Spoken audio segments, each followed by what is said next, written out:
Alex Nyman. Did I say that right? Yes. Okay. Alex is a very, very special person. She's one of my good friends. Like, she is a designer. She's super talented. You should see her work. I've walked in New York Fashion Week wearing her designs. Like, she hired me as a plus size model when a lot of New York Fashion Week designers were not using plus size models. Like, she literally made clothes to fit all different types of people. She has one of the most diverse shows in New York Fashion Week. She has billboards up in Times Square of her fashion. Like, she's doing so much, and she's such a pioneer in like the mental health community. And I'm just gonna let her tell you her story, but Alex is great. So Alex, how are you today? I'm good. Okay, Alex, tell me about how you became a designer and how that process has been for you. Yeah, so I always knew that I wanted to be a designer, kind of in a vague sense. I would hand sew like little dolls out of felt and like give them to my mom. And then I made like a really bad shirt that I wore to school because like a boy was like, "Oh, you want to be a designer?" And I was like, "Yeah, I do." He was like, "Well, no matter how bad it looks, you should still wear it to school, and I bet you'll look beautiful in it." Aww. Yeah, it was very sweet. I wore it to school. It looked horrible. Like I hand sewed it. It was wonky, but it was fun. And so I told my current partner about like, oh, you know, the one regret that I have in life is that I never learned how to like I never maintained knowing how to use a sewing machine and making clothes. And his mom overheard. And so like the next morning I come downstairs for breakfast and she's like, "Here's all the different sewing classes in New York." And I was like, "Oh, okay, wow. I guess I'm gonna do this." And I was like, "Don't you think I'm too old?" And she's like, "Child, please, you are 25. Like, Yeah. no, you're good."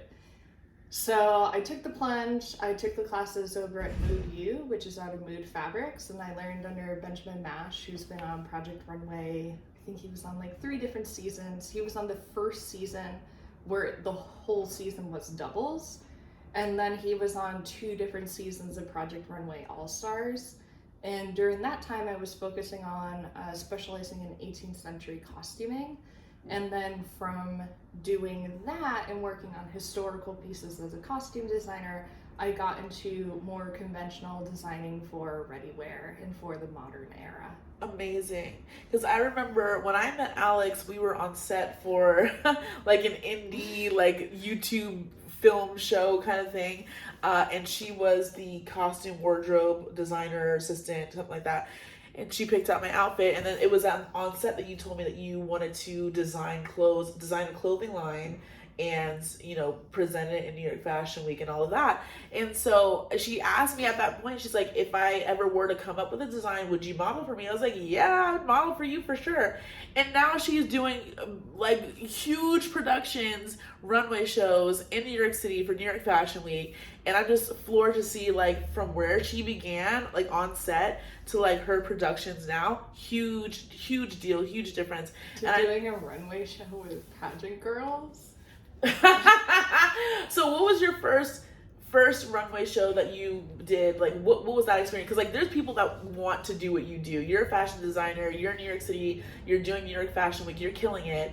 And you came from humble beginnings. So like what was your first fashion show like for people that don't know? So I did 2 shows over the course of the same season. I think they were like 4 to 5 days apart from each other.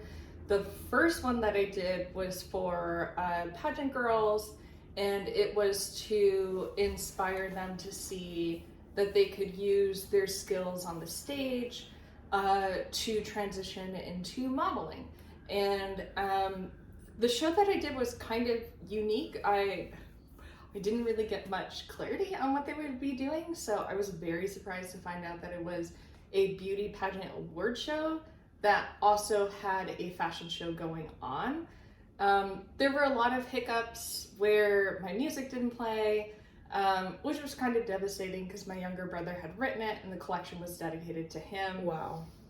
But you know, made a lot of great memories, and that's actually where I met Janice for the first time. Really? So that was like ground zero of our friendship. That's also where I met 𝐥𝐢𝐤𝐞. Wow. Who, like, they're, like, you, 𝐥𝐢𝐤, and Janice are the OG lady cats that have, like, followed us. So Janice was a pageant girl / pageant coach. Yes, so she is Miss Regal World Canada.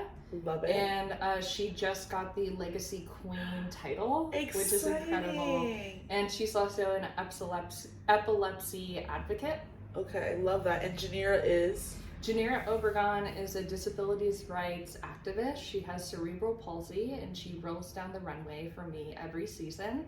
She also just landed a international campaign with Lancôme to promote a new type of makeup tool to make it easier for individuals with disabilities to apply makeup. Girl, I had no idea. Congrats, I'm so happy for her. That's amazing. So the first show, it wasn't even, you didn't even put it on yourself. You went through like a company. Yeah. So how does that work? If people are trying to put on shows, like how did that work for you, and how did you like it or didn't like it? So there were a lot of hidden things where it was like, the show is free, but a week before, they were like, you need to give $200 for the makeup artist. And if you want to bring models that are not the ones that we cast, you have to pay $100 per model. What? Yeah. I didn't know that. So I wound up shelling out $200. I did not pay the makeup fee because none of my models used their services. They said that they were so backed up that they went across the street to Sephora to get their makeup done. Wow. Yeah, and they also didn't like the job that the team was doing either. Okay. Yeah. Because didn't you have a scandal with the makeup? Not with this one. No, that was for the second show. Which was marketed as an affordable way to get your collection out there. You could show, I think, a minimum of 8 looks, a maximum of 12. And that was where the scandal started. I had a very well-known YouTuber walk for me, and the eyeliner went beyond the brow bone where it kind of met up around here, so like to the temple. It was a brand new makeup artist. She had just graduated from her school, and that was what the lead makeup artist had said, this is what the look has to be. And she was very nasty. She was yelling at everybody. And so this makeup artist felt forced into doing that look, even though she was like, you know, that's not how I would have done it, but like, what was the backlash? Like, why did people care that the liner was way back here? They called it the D liner. It looked like a penis, okay? It looked like a penis, and that's why people were like roasting this YouTuber for having a penis eyeliner shape on her face. Kids made like Instagram accounts with it and had like all these different edits about the eyeliner. I mean, it was funny in retrospect. I mean, not like in the moment. I actually connected with that makeup artist. I gave her a call. I felt really bad. She was like devastated that this is how she was going to make her mark.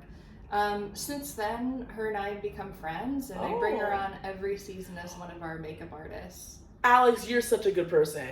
That girl royally messed up. She does amazing work.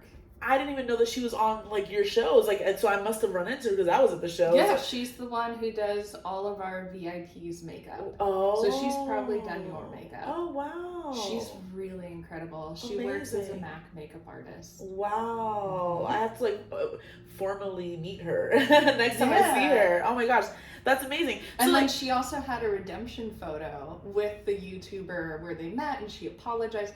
It was so cute. Really? And she was like, I would be honored for you to do my makeup. So it was great. I love that. I want to see her do like the makeup again on the same YouTuber to see like the before and after. So we could see like the, you know, she could do it. Yeah, you know? I love that because, you know, you gave her like a second, third, fourth chance. Like you put her in your show. And the thing is with Alex, like she is really loyal to her people. Like she started from the bottom, but as she's leveling up, and she's doing these amazing productions and shows for New York Fashion Week, she's the type of person that will like bring people along for the ride. You know what I mean? Like, you really look out for your models, your makeup artists, your stylists, like all the people you work with, you really include them. I think that's amazing. People don't do that these days. Like, you actually look out for people. So I love that. If it's meant to be, then it'll be a love song.